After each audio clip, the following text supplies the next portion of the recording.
Sejumlah komisioner dan staf dari Komnas HAM Rabu kemarin mendatangi rumah istri Arya Daru di Jalan Mungur, Bangutapan, Bantul, Yogyakarta. Pertemuan antara Komnas HAM dengan keluarga diplomat Kementerian Luar Negeri yang tewas misterius di kamar indekos itu berlangsung tertutup selama lebih dari 4 jam. Salah seorang komisioner Komnas HAM Anis Hidayah menyebut mereka datang untuk meminta keterangan pada keluarga, termasuk kepada istri Daru. Namun Anis Hidayah tidak bersedia merinci isi pertemuan itu. Meminta keterangan kepada keluarga korban. Itu aja dulu ya. Ada pertemuan baru atau seperti apa, Bu? Nanti saja, itu aja dulu. Apa aja yang digali, Bu? Belum bisa, Mas. Nanti aja disampaikan Bu, ya. bisa Komnas HAM turun ke sini, emang ada pelanggaran HAM, Bu? Nanti kami sampaikan. Bu, sedikit aja mungkin, Bu. Sebelumnya, Arya Daru, diplomat Kementerian Luar Negeri, ditemukan tewas misterius di kamar indekosnya di Menteng, Jakarta Pusat. Hingga 2 pekan berlalu, misteri kematian Daru belum berhasil diungkap oleh pihak kepolisian. Dari Bantul, Yogyakarta, Adam Madian, jurnalis NTV melaporkan. Pemirsa, kenapa kematian diplomat Arya Daru Pangayunan masih menjadi tanda tanya besar? Padahal polisi sebut butuh waktu sepekan untuk mengungkap kasus ini. Bagaimana juga analisis kematian diplomat ini secara psikologi forensik? Mari sama-sama kita bahas dengan narasumber kami yang sudah hadir di studio, yaitu psikolog forensik Reza Indragiri. Mas Reza, terima kasih bersama kami. Apa kabar? Alhamdulillah sehat, Mas. Sehat. Tapi perspektif banyak muncul soal kasus kematian diplomat muda kita ini, termasuk soal bunuh diri. Anda bagaimana soal itu? Ketika saya menyimak pemberitaan tentang almarhum, perkiraan saya, almarhum dengan kondisi kepala terlilit, lakban, bahkan di dalamnya juga ada 1 lembar plastik. Saya bayangkan almarhum boleh jadi meninggal akibat sesak napas. Artinya pasukan oksigennya penyebabnya habis, ya. Penyebabnya begitu. Apa istilahnya yang kemudian Anda sampaikan itu, Anda mengingat sebuah istilah sesak nafas? Ya, asfisiasi. Asfisiasi. Sudah, sesak napas saja. Nanti susah kita mengucapkannya gitu ya. Sesak napas gitu ya. Kehabisan pasokan oksigen gitu. Nah, pertanyaan yang harus dipecahkan oleh polisi, kondisi sesak napas ini muncul dalam situasi seperti apa? N, S, H, atau A? Yang pidana cuma 1. Mari kita kupas gitu ya. N, natural. Berarti almarhum meninggal dalam kondisi sesak napas dalam sebuah situasi yang alami. Misalnya, almarhum mengidap penyakit paru-paru, asma kah, TBC kah, pneumonia kah, atau lainnya yang secara alamiah memang bisa mengakibatkan seseorang meninggal dunia. Persoalannya, sekali lagi, menyedihkan memang ketika almarhum ditemukan dalam kondisi sedemikian rupa, kita tentu bersepakat ini bukanlah situasi yang alami. Ya. Dengan demikian, kemungkinan atau spekulasi bahwa sesak napas itu berlangsung dalam situasi alami bisa kita kesampingkan. Kita masuk ke kemungkinan yang kedua, yaitu bunuh diri. Ya, suicide ya. Seseorang sesak napas, menyumbat saluran pernapasannya secara sengaja dengan tujuan untuk menghabisi dirinya sendiri. Bukan karena intervensi atau campur tangan pihak lain, tapi yang bersangkutan lah yang sungguh-sungguh punya niatan lalu melakukan ikhtiar untuk menghabisi dirinya sendiri. Dengan cara apapun, termasuk menggunakan cara, sekali lagi, menyumbat pasokan pernapasan. Adakah situasi semacam itu terjadi pada individu lain misalnya? Ada. Robin Williams. Ya, aktor. Aktor Hollywood. Betul. Di Indonesia juga ada. Di kantor Mas Doni yang lama dulu ada aktris namanya Marlia Hardy. Oh ya. Pemain sandiwara legendaris kan? Iya, pemain drama. Kita kenal beliau sebagai sosok yang penuh dengan nilai keteladanan kan? Di sandiwara yang dia mainkan. Saya lupa bagaimana kasus kematiannya. Memang menyedihkan sekaligus menakutkan bahwa ternyata perjalanan hidup Marlia Hardy dia akhiri sendiri. Dengan cara menggunakan perlengkapan yang kurang lebih sama dengan Robin Williams. Itu artinya memang ada kemungkinan almarhum meninggal akibat keputusannya sendiri untuk mengakhiri hidupnya. Oke. Bagaimana cara kita untuk mendeteksi atau melacak kemungkinan yang satu ini?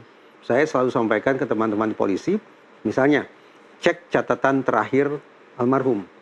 Adakah dia meninggalkan wasiat, pesan terakhir, atau kalau tidak ada catatan terakhir, cek perbincangan-perbincangan yang dia lakukan dengan orang dekat, entah itu di rumah atau di kantor. Narasi-narasi gelap tentang perpisahan, tentang kematian, tentang perjalanan jauh yang tidak akan pernah bersatu kembali. Narasi-narasi gelap itu muncul tidak? Dalam perbincangan-perbincangan pribadi almarhum dengan orang-orang dekatnya. Tidak tiba-tiba. Nah, nanti saya akan ke sana. Atau bisa juga dicek lewat media sosial. Dengan asumsi orang hari ini juga curhat, berbagi masalah, berbagi cerita tentang kehidupan juga lewat media sosial. Barangkali ada petunjuk yang bisa kita tangkap, sekali lagi yang benang merahnya adalah terkait dengan narasi untuk mengakhiri hidup sendiri atau semacam itu. Kalau tidak ada, nah kita sekarang bicara secara lebih utuh. Yang saya katakan barusan sesungguhnya bicara tentang ideas. Kalau ideas tidak ada, artinya perbincangan-perbincangan gelap sebagaimana yang saya lukiskan tadi itu tidak ada, kita pindah ke P. Ujungnya sebetulnya saya mau bicara tentang iPad ini, IPAD. Sekarang saya bicara P, plan. Plan. Yaitu ada tidak tindak tanduk atau gelagat yang kita anggap tidak wajar, yang seolah mencerminkan bahwa seseorang punya rencana untuk mengakhiri hidupnya sendiri. Bisa dibaca itu. Mengerikannya sekaligus juga memilukan hati dalam pernyataan Polda Metro Jaya yang saya simak di media online sesaat sebelum kita diskusi, dikabarkan bahwa ternyata almarhum naik ke rooftop Kementerian di Luar kantornya, Negeri. Iya. betul. Membawa beberapa barang hasil Betul. belanjanya sendiri. Ya, dengan segala hormat, bisakah kita maknai sebagai tindak tanduk yang tidak wajar? Malam loh. Malam Di hari. luar jam kerja. Betul. Mengingat berulang kali ini dengan segala hormat juga ya kepada keluarga mendiang atau keluarga almarhum pada kasus-kasus serupa lainnya di Jakarta. Bukan sekali dua kali kita simak pemberitaan tentang bagaimana ada individu atau bahkan ada satu keluarga yang memilih untuk mengakhiri hidup mereka dengan cara melompat dari tempat tinggi. Iya, iya. Nah, kembali dalam diskusi kita, adakah kemungkinan kita membuat tafsiran spekulatif memang bahwa almarhum naik ke rooftop adalah merupakan bentuk P, plan, rangkaian perilaku atau tindak tanduk yang mengindikasikan seseorang punya rencana, bukan lagi hanya pemikiran, tapi sudah sebuah rencana untuk melakukan aksi bunuh diri. Meski tidak jadi. Meski tidak jadi. Oke, tapi sudah ada plan Kita ya. sudah bicara I, P, kita pindah ke A. Aksi. Sinkron tidak? Antara I, P, dan aksinya. Misalnya ada orang yang, ini hanya ilustrasi ya, mudah-mudahan tidak ditangkap sebagai sebuah pembelajaran yang keliru nih oleh pemirsa. Disclaimer dulu ya pemirsa ya. Oke, Kita tidak silakan. memberikan pembenaran apapun kan terhadap bunuh diri itu.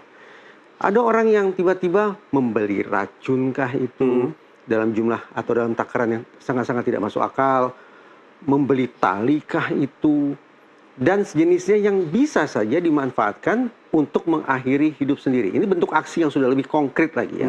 Sampai akhirnya kita bicara D. Death, berujung pada kematian. Untuk kita simpulkan bahwa IPA tadi itu memang dilakukan oleh yang bersangkutan dengan niatan sungguh-sungguh untuk mengakhiri hidupnya, bukan sebatas misalnya untuk mencederai dirinya. Ya, tetapi kalau saya fokus dulu kepada tahap awal itu kan idea. Kan tidak mungkin serta-merta muncul sebuah ide untuk melakukan plan, action, and death. Ada pemantik atau pemicu sehingga ada idea. Itu dibangun dari waktu yang cukup panjang atau seperti apa? Memang orang kebanyakan termasuk ilmuwan menganggap bahwa bunuh diri merupakan titik akhir dari sebuah perjalanan masalah psikis yang panjang. Jadi kronis. Tetapi ada riset-riset yang mengatakan bahwa tempo-tempo pada individu-individu tertentu, keputusan untuk mengakhiri hidup sendiri bisa muncul secara seketika. Jadi alih-alih kronis tapi justru impulsif. Munculnya impulsif. Oke. Dalam kasus apa ini? Misalnya orang yang berada di bawah pengaruh narkoba. Bisa saja secara impulsif melakukan perbuatan-perbuatan yang justru mengakhiri hidupnya sendiri. Atau ada masalah yang luar biasa hebat, pada saat yang sama individu yang bersangkutan juga sudah dibebani dengan sekian banyak persoalan hidup yang menumpuk. Sehingga ada faktor pemicu sedikit saja, secara impulsif akhirnya dia putuskan untuk melakukan perbuatan yang fatal tersebut. Nah, kita sudah bicara dua kemungkinan nih, yaitu natural, meninggalnya seseorang secara alami, dan meninggalnya seseorang akibat keputusannya sendiri untuk mengakhiri hidupnya. Yang ketiga? Suicide, ya. Yang ketiga adalah homicide. Bagaimana seseorang meninggal akibat perbuatan orang lain. Bisa berupa pembunuhan, bisa berupa pembunuhan berencana, bisa berupa penganiayaan, ataupun pasal-pasal lainnya yang tersedia dalam KUHP. Intinya adalah bagaimana seseorang sekali lagi kehilangan nyawanya akibat perbuatan orang lain, bukan perbuatan dirinya sendiri. Nah, kembali kita simak pemberitaan media. Apa kata Polda Metro Jaya, apa pula kata Kompolnas. Kemarin saya berkesempatan berdiskusi dengan Ketua Harian Kompolnas, Pak Arief. Sayang beliau tidak hadir ya dalam diskusi kita sudah berusaha mencoba menghubungi Kompolnas sampai saat kita diskusi mulai ini belum ada respon. Silakan. Dari apa yang saya simak penjelasan Pak Arief, di kamar ada dua kunci dengan posisi terkunci dari dalam. Kompolnas juga dikabarkan melakukan pemeriksaan terhadap plafon. Ada 2 titik di plafon yang dicek di kamar almarhum yang menurut Kompolnas tidak ada tanda-tanda kerusakan, dijebolkah atau sejenisnya. Lagi, rekaman CCTV pun tidak menampakkan adanya gelagat yang mencurigakan. Ya. Diperkuat oleh keterangan dari penjaga kos yang patroli bisa kita lihat, yang lagi-lagi tidak juga menampakkan adanya tindak tanduk yang mencurigakan. Bahwa ada semacam kerusakan di bibir jendela itu karena penjaga kos mencoba untuk mencongkel jendela. Jadi bukan katakanlah kerusakan di jendela yang diakibatkan oleh orang yang punya niat buruk kepada almarhum, tetapi kerusakan itu merupakan akibat perbuatan dari penjaga kos. Ya, dan ada rekaman videonya. Betul. Tetangga yang juga tinggal di rumah itu juga memberikan testimoni kepada Kompolnas. Saya simak bahwa tidak ada suara gaduh atau suara-suara yang mengundang tanda tanya pada malam kelam itu. Dari apa-apa yang sudah diobservasi oleh Kompolnas, saya memperkirakan sepertinya agak berat bagi kita berspekulasi sudah terjadi homicide. Iya. Bahwa almarhum meninggal akibat perbuatan orang lain. Apakah 100% tertutup kemungkinan itu? Tidak juga. Kemungkinan selalu ada. Tetapi kita bisa bernalar bahwa dari sekian banyak sekali lagi data atau temuan yang diobservasi oleh Kompolnas, boleh jadi kita punya alasan untuk juga mengesampingkan kemungkinan almarhum meninggal akibat perbuatan orang lain. Kalaupun itu terjadi, meski kemungkinannya kecil, homicide dibunuh atas perbuatan orang lain. Pembunuhnya hebat sekali sampai terorganisasi, mengkondisikan seolah-olah ini bunuh diri, begitu kan? Apalagi ada juga yang berspekulasi, boleh jadi ini pelaku lebih dari satu. Profesional, orang yang sudah terlatih. Itu mungkin kebanyakan nonton film CSI ya, serial itu ya. Saya tidak tahu. Tapi perkiraan saya kenapa kemudian Kompolnas sampai sejauh itu datang ke lokasi. TKP. Boleh jadi Kompolnas juga punya kepentingan untuk mengecek ulang hasil kerja Polda Metro Jaya dibandingkan dengan informasi yang berseliweran di ruang publik. Tidak percaya? Lebih baik kita tetap skeptis untuk memastikan pada akhirnya ada simpulan yang sungguh-sungguh definitif yang meyakinkan kita semua. Ya, tapi polisi kan sempat menjanjikan waktunya 1 minggu atau sepekan. Nanti saya akan memberikan tafsiran sendiri tentang hal itu berdasarkan pengalaman saya ketika membantu teman-teman di kepolisian. Tapi saya lanjut dulu Mas Doni ya. Satu lagi yang terakhir setelah homicide, yang keempat yaitu kecelakaan. Accident. Bahwa seseorang tidak punya niatan untuk mengakhiri hidupnya. Dia sedang melakukan suatu aktivitas, apapun aktivitas itu. Namun tanpa dia duga, dia masuk ke dalam sebuah situasi yang muncul secara sekonyong-konyong dan betul-betul berada di luar kendali yang bersangkutan. Begitu kritisnya situasi yang tidak terkendali itu, sampai-sampai sadar ataupun tidak sadar, seseorang akhirnya terseret ke dalam sebuah situasi kritis sampai kemudian dia kehilangan nyawanya. Ini kecelakaan. Nggak sengaja ya? Tidak sengaja sebetulnya. Untuk memudahkan kita untuk berimajinasi, sebut saja nama Fir'aun. Iya. Fir'aun sedang melakukan suatu aktivitas, yaitu mengejar Nabi Musa. Di tengah laut, tiba-tiba sekonyong-konyong ada banjir bandang. Di luar kendali, masuk air ke dalam saluran pernapasan, oksigen habis, meninggal dunia. Apakah dia bunuh diri? Tidak. Apakah dia dihabisi orang lain? Juga tidak. Apakah situasi alami? Jelas bukan. Berarti kecelakaan. Ada contoh lain juga dari kalangan selebritas yang menurut sangat tragis dan sekaligus dramatis. Yaitu juga film di kantor Mas Doni yang lama, film Kung Fu. Kung Fu? Ya, David Carradine. Film Kung Fu tapi tidak ada bela dirinya. Ini tolong kalau kasih contoh jangan yang lama-lama, mencerminkan angkatan kita. Nostalgia, Mas. Nostalgia. Masa-masa kejayaan Indonesia tempo dulu. Masih hitam putih. Indonesia terang hashtag. Iya. Saya lanjut ya. Sampai mana tadi? Sampai Kung Fu. Film itu dibintangi oleh David Carradine. Di film Kung Fu, David Carradine itu berperan sebagai seorang pengelana yang sangat arif dan bijaksana. Kan memberikan petuah di kafe, di tempat mabuk, segala macam. Dia berdakwah, safari dakwah, semacam itu. Tapi ternyata, akhir hidup David Carradine, dia ditemukan di kamar mandi.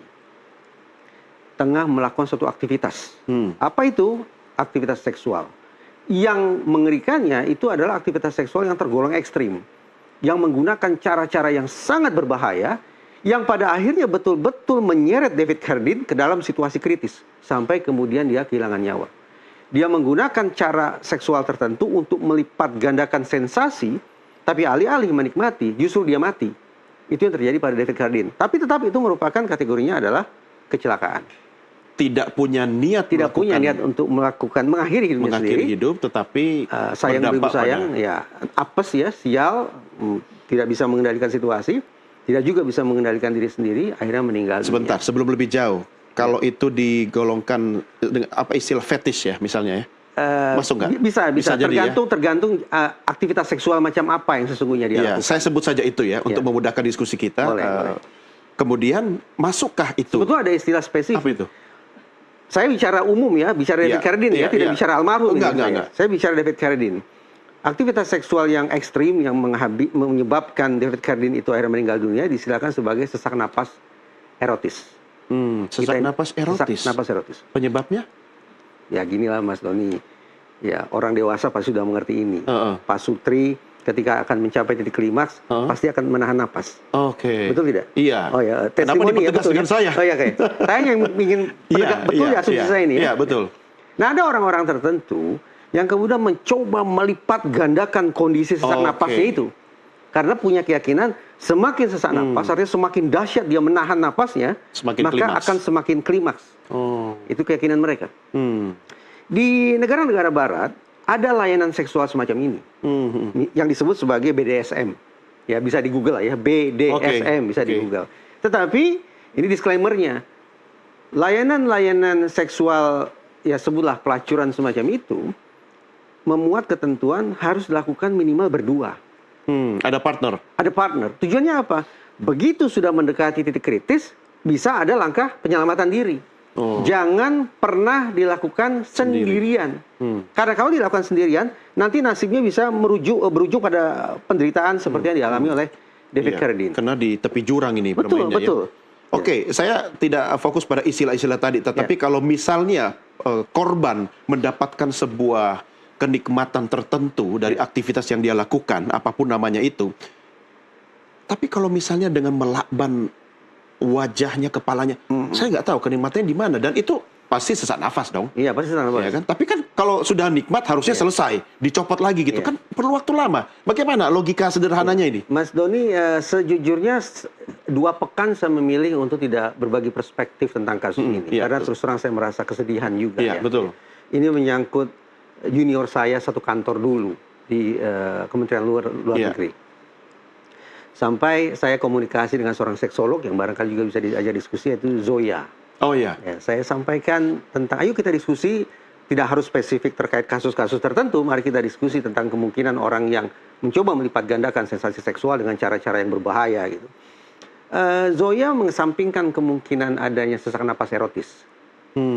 Dengan argumentasi seperti yang Mas Doni kemukakan sesaat lalu. Oke. Tapi saya tunjukkan kepada Zoya hasil riset tentang sesak napas erotis yang juga berujung pada kematian. Orangnya kondisinya seperti apa? Boleh percaya bahwa tidak nih Mas Doni?